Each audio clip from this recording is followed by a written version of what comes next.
the road, man. Let's get this thing popping, goddammit. All right, now, this is on the Breonna Taylor story, which I've covered it a lot. We all familiar with Breonna Taylor. She was a young sister in her apartment. They had a no-knock warrant. They bust in there, shot her boyfriend. Well, I'm sorry, shot her.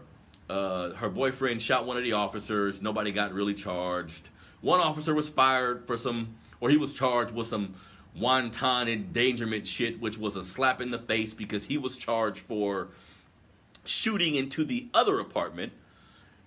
Whatever. So, recently, this was as of today actually, 2 Louisville, Kentucky officers involved in the fatal shooting of Breonna Taylor during the execution of a no-knock warrant last year have been officially terminated, according to a spokesperson for the Louisville Metro Police Department. Now, Detective Joshua James, who secured the warrant for the March 13th drug raid, and Detective Miles Crossgrove, who fired the shots at Taylor, according to investigators, received termination letters signed by Police Chief Yvette Gentry. The pair learned that they would be fired on Tuesday. Now, the detectives are the second and third cops connected to the raid to be fired from the department. Former officer Brent Hankinson was fired in June. He was charged. That's the guy who was charged with wanton endangerment for firing bullets that entered an adjacent apartment. Now, yeah, it goes into talking about how Breonna Taylor, who she was, why she died. This is the part I want to read to everybody on what they mentioned during the termination letters, right? Because if any of us would have done this, just a civilian would have done any of these things, you're going to jail, right? So this is just showing how police unions and shit protect these officers right now. In the termination letter to James, Gentry wrote, yep, that's true. Now, in the termination letter to James, Gentry wrote that he had violated department policy. She goes on to say the evidence in this case revealed a sustained untruthfulness violation based on information included in an affidavit completed by you and submitted to a judge. The letter reads, "It is my decision to terminate your employment based on that evidence." James had not personally verified that a drug trafficking suspect was receiving mail at Taylor's address. In seeking the warrant, he did not reveal to the judge that he had not had contact with the U.S. Postal Inspector. He was not on the scene on the night of the raid.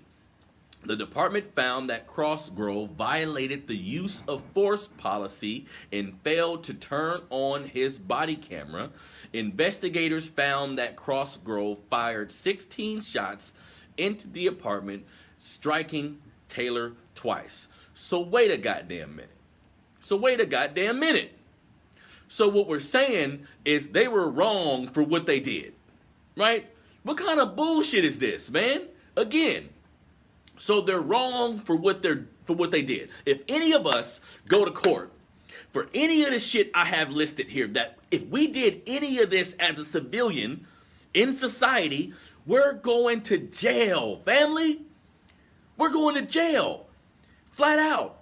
You know what I mean? So again, these type of incidents continuing to show us that we don't mean shit is setting a horrible precedence for everyone watching, family. Everyone watching. If you black, this lets you know, damn, they break in my house and shoot me, and this is some shit I be thinking, okay, look, if they break in my house, I mean, maybe I should just start shooting. Maybe I should just start shooting too. I mean, shit, if you're going to kill me, at least I can get a couple of them. What kind of shit is this? What is this showing for other cops? What is this showing other cops? So you say, look, boom, I'm a cop. If I got to kill somebody out here, if I got to commit murder out here, worst case scenario, I'm going to just lose my job. I'm going to just get fired. What if you knew at your job you can do the worst possible crime? Right? You can kill somebody on your job. You can rob somebody on your job. Whatever your job is, You working at Taco Bell, goddammit. What if you knew if I clear out the register, they just gonna fire me? If I clear out the register, all I'm gonna do is get fired? You mean think about this in logic, regular American terms. If you did the worst thing, because to me as a cop, the worst fucking thing you could do is kill somebody that's innocent. Period. Right? Right? Let's think about the logic of this shit. What if on your job, you knew motherfuckers who was going in the cash register, clearing it out, getting fired? No jail time, getting fired, or even suspended. Why would you not want to do what? Why would you hesitate when you were if you were in a position to do the same thing, right? So the precedents that all of this shit sets is horrible. Even we got to think about our kids too. That's why I have a 13-year-old son that live in my house. My older kids are out the house. They're grown now, basically. I have a 13-year-old son who lives in my house. We talk to him about all of these different incidents that take place because as black folks, we need to realize that a lot of us are dealing with how everything happens to us in this country. That can be a defeating mechanism. Like that can make you feel like you not nothing, so you got to go out and buy hella Jordans. That can make you feel like you not worth it, so you just gonna go out and procreate and do whatever the fuck you want to do. You see what I'm saying? We need to see these kind of incidents and pull our kids to the side like, no.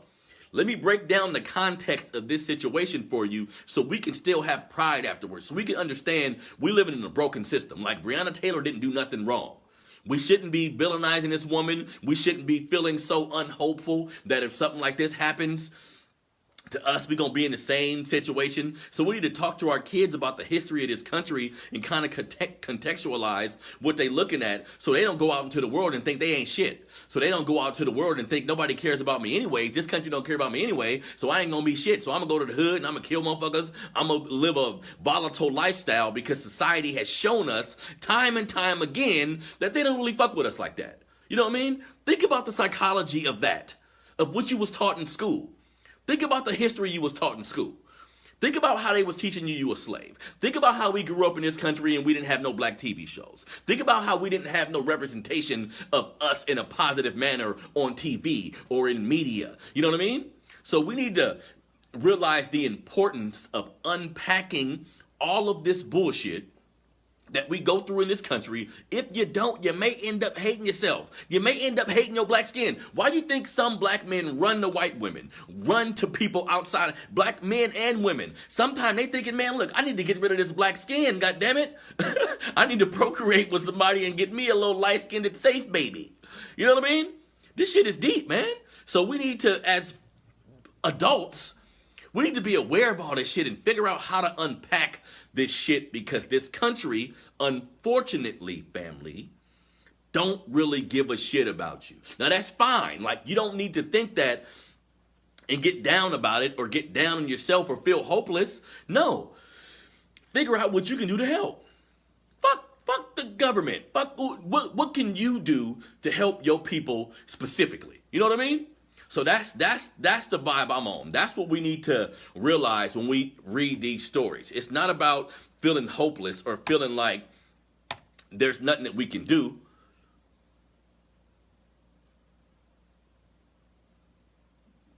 Yeah, Richard, that's real game right there, man. That's why I've been so hard on Benjamin Crump.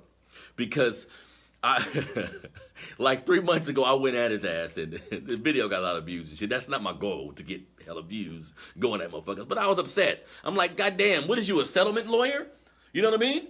But I watched the brother in the interview and he was trying to explain how he's basically just getting what he can.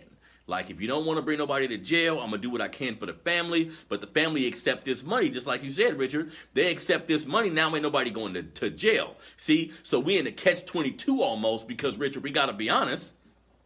A lot of these families, it's families that ain't made nothing but $40,000 a year max probably in their whole life.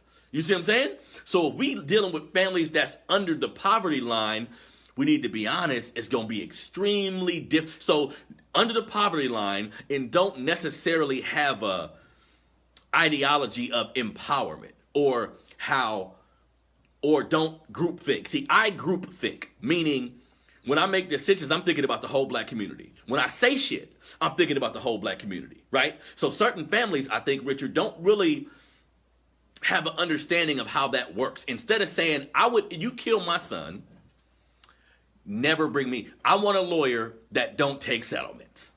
Benjamin Crump, yeah, I'm going to hire your player, but we don't want no money. We want, nigga, we want jail time, nigga, or blood. You know what I mean? One or the other. Fuck that shit. Period. Because I don't want to incite violence or speak anything into existence. But imagine this, right? Imagine this. Black teenager dies, gets shot by the hands of a cop, right? His father finds the cop and kills him. The father's going to go to jail. That's true. It happens again. Cop kills black person. Cop ends up dead somehow. Like, dude, sometime, right, if you're dealing with a bully, right? If you're dealing with a bully, if you're dealing with the opposition, and they got guns, and they blasting, and you got goddamn,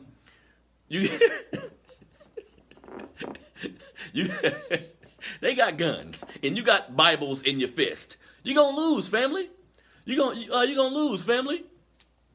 You're gonna lose. We got all these people getting on TV after something happens to their family member. Oh, I forgive the officer. I forgive. That's why on that same show where I was talking about Benjamin Crump, I had to go at Christianity a little bit because it has crippled our people. Like, it has put us in this docile state of mind, which I think was all a goddamn design, where we get into a situation and we don't want to fight. I'm like, dude, if we ain't willing to fight, who the fuck gonna leave you alone if you ain't willing to fight? You know what I mean? So the Breonna Taylor situation is continue getting worse. It's continue getting worse. She's not gonna get no justice. I just seen a news report a few days ago. I forgot what black person they killed. That officer ain't gonna get brought up on any charges. So look, man, we all we got. How about that? How about that? How about we realize, okay, the black person sitting next to me, I kind of need this motherfucker because ain't no system finna come help us. You see what I'm saying? So all of this is more reason, all of this is more reason for us to come together. All of this is more reason for us to understand the power of unity and how this system was designed to separate us from the war on drugs, from the disbanding of all of our revolutionary groups in the 60s, from the prison industrial complex. Like, if you don't think there's an all-out attack on your black ass, then we ain't looking at the same shit. You know what I mean? So unfortunately, Breonna Taylor does not get any justice, and we knew that. But yeah, that's why after I did that show, Richard, I was telling people how important it is to know who the prosecutors are. Because Daniel Cameron, the prosecutor in that area, he is a politician, bro. He's a politician. And this is what I feel. I feel if you're a prosecutor, and let's say you send 2 officers to jail for 25 to life, that may be the death of your political career. If not death threats, if not some motherfuckers really trying to kill you, right? So again, if Daniel Cameron had a group think ideology, he would be like, nah, I'm black first. Before I'm attorney general, before I'm a lawyer, before I'm a politician, I'm black first. So I gotta do what's right for my people. Because what he presented to the grand jury, I think, to charge in the Breonna Taylor case, he presented that wanton endangerment bullshit. He presented that. You know what I mean? And man, look, we got a lot of work to do because you begin to see that just because somebody black, all skin folk ain't kinfolk.